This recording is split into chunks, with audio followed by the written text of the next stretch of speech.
Hello বন্ধুরা, আজকে আমি তোমাদেরকে শেয়ার করব বিরিয়ানির রেসিপি একদম সহজ আর সিম্পল পদ্ধতিতে, মানে আমি যেভাবে বানাই আর কি।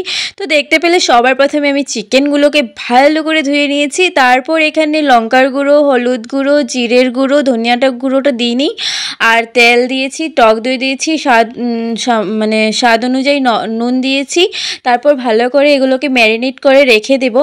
কিছুদিন আগে তোমাদেরকে বার্থডের একটা ভিডিও শেয়ার করেছিলাম, আমার বোনের বার্থডে ছিল। তো সেদিনকার সেরকম খাওয়া দাওয়ার বিষয়ে কিছু শেয়ার করিনি, কারণ শুক্রবার ছিল তার জন্য। তো পরের দিন বোন আমাকে বলেছিল একটু বিরিয়ানি করে দিতে, মানে বিরিয়ানি করে খাওয়াতে, আর ও আমার হাতে বিরিয়ানি খেতে খুব পছন্দ করে। তাই তো দেখতে পেলে এদিকে মাংসটা ম্যারিনেট হওয়ার জন্য রেখে দিয়েছিলাম। তার মধ্যে আমি পেঁয়াজ, রসুন, আদা, আলু সমস্ত কিছু কেটে রেখে দিয়েছিলাম।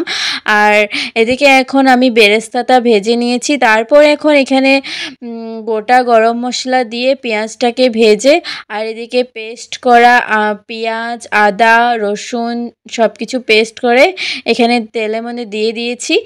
আর এখন ম্যারিনেট করা মাংসটাকেও দিয়ে দেব। তো এদিকে একটু একটু তেল ছেড়ে এসেছে, তো এখানে ম্যারিনেট করা মাংসটাকেও দিয়ে দেব। তারপর টমেটোও দিয়েছিলাম। মাংসটাকে আমি এখানে প্রায় 1 থেকে 1.5 ঘন্টা পর্যন্ত ম্যারিনেট হওয়ার জন্য রেখে দিয়েছিলাম। আর তোমরা সকলেই জানো যে মাংস যতক্ষণ মানে যত দেরি ম্যারিনেট করে রাখা যায় তত স্বাদ যেন দ্বিগুণ হয়ে যায়।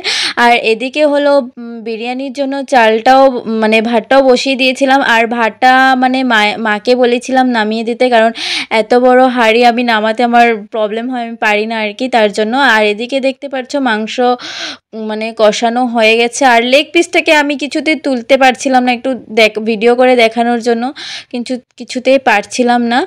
তো এখন এদিকে হলো মাংসটা একটু জল দিয়েছিলাম আর কি, মানে না তো পুরো শুকনো শুকনো হয়ে যেত, তার জন্য।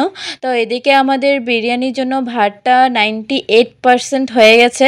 তো এখানে আমি কড়াইটার মধ্যে দিয়ে দিচ্ছি মানে রাইসগুলোকে, ভাতগুলোকে।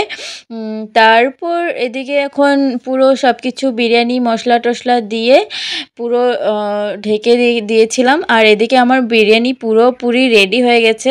আর আমি বেসিক্যালি এইভাবেই বিরিয়ানিটা রেডি করি, মানে বেশি কিছু সেরকম দেই না। তো এটা খেতেও কিন্তু দুর্দান্ত হয়, মানে আমাদের বাড়িতে সবাই পছন্দ করে আমি এভাবে রান্না করলে। তো আজকের ভিডিওটা আমি এই পর্যন্তই রাখছি। ভিডিওটা যদি তোমাদের ভালো লাগে, এই পদ্ধতিটা যদি তোমাদের ভালো লাগে, তাহলে তোমরাও একবার ট্রাই করে দেখতেই পারো। তো আজকের ভিডিওটা আমি এখানেই রাখছি। Tata, bye bye.